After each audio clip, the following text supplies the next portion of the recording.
The Handmaid's Tale by Margaret Atwood. Part 3. Night. Chapter 7.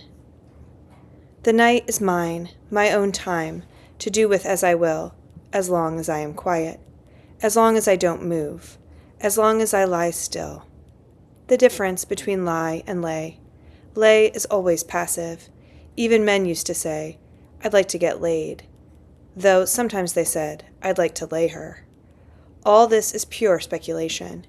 I don't really know what men used to say. I had only their words for it.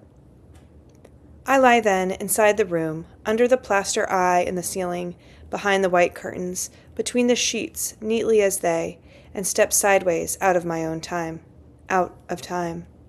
Though this is time, nor am I out of it.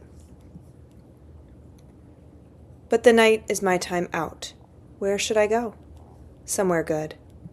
Moira, sitting on the edge of my bed, legs crossed, ankle on knee, in her purple overalls, one dangly earring, the gold fingernails she wore to be eccentric, a cigarette between her stubby, yellow-ended fingers. "Let's go for a beer." "You're getting ashes in my bed," I said. "If you'd make it, you wouldn't have this problem," said Moira. "In half an hour," I say. I had a paper due the next day. What was it? Psychology, English, economics? We studied things like that then. On the floor of the room, there were books, open face down, this way and that, extravagantly. "Now," said Moira, "you don't need to paint your face. It's only me. What's your paper on?" "I just did one on date rape." "Date rape?" I said. "You're so trendy. It sounds like some kind of dessert." "Date rapé." "Ha ha," said Moira. "Get your coat." She got it herself and tossed it at me. "I'm borrowing $5 off you, okay?" Or in a park somewhere with my mother. How old was I? It was cold. Our breaths came out in front of us.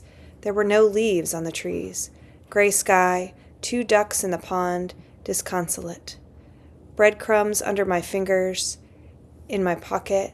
"That's it," she said when we were going to feed the ducks.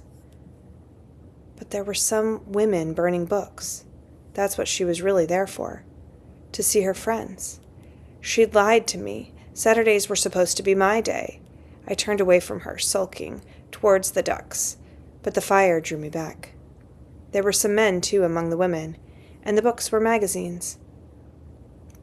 They must have poured gasoline because the flames shot high, and then they began dumping the magazines from boxes, not too many at a time. Some of them were chanting, onlookers gathered. Their faces were happy, ecstatic almost. Fire can do that.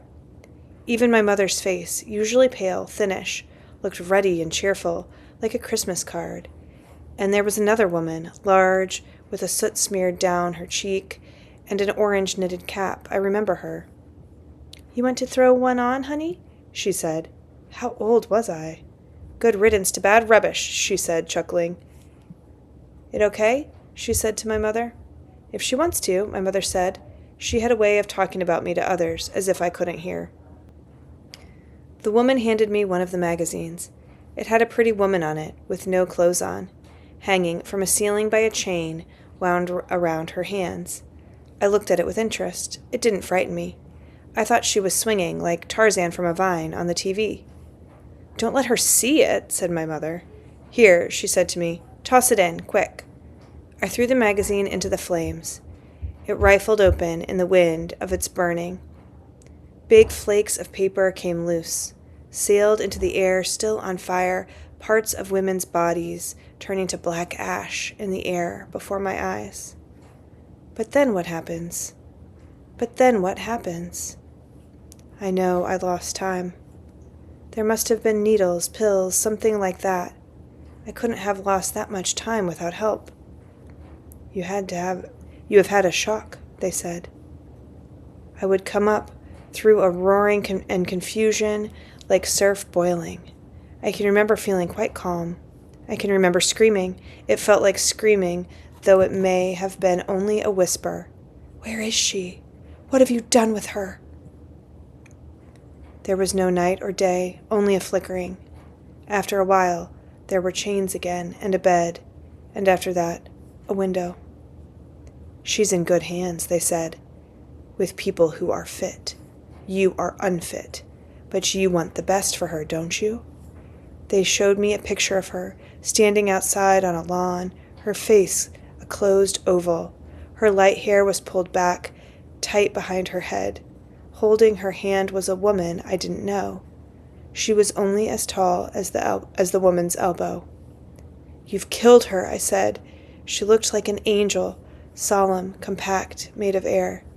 She was wearing a dress I'd never seen, white and down to the ground. I would like to believe that this is a story I'm telling. I need to believe it. I must believe it. Those who can believe that such stories are only stories have a better chance. If it's a story I'm telling, then I have control over the ending. Then there will be an ending to the story, and real life will come after it. I can pick up where I left off. It isn't a story I'm telling. It's also a story I'm telling in my head as I go along. Tell rather than write, because I have nothing to write with, and writing is in any case forbidden. But if it's a story, even in my head, I must be telling it to someone. You don't tell a story only to yourself. There's always someone else, even when there is no one. A story is like a letter. Dear you, I'll say, just you, without a name.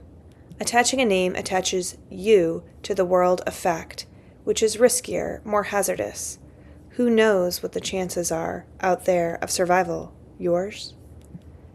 I will say you, like an old love song. You can mean more than one. You can mean thousands. I am not in any immediate danger, I'll say to you. I'll pretend you can hear me. But it's no good, because I know you can't.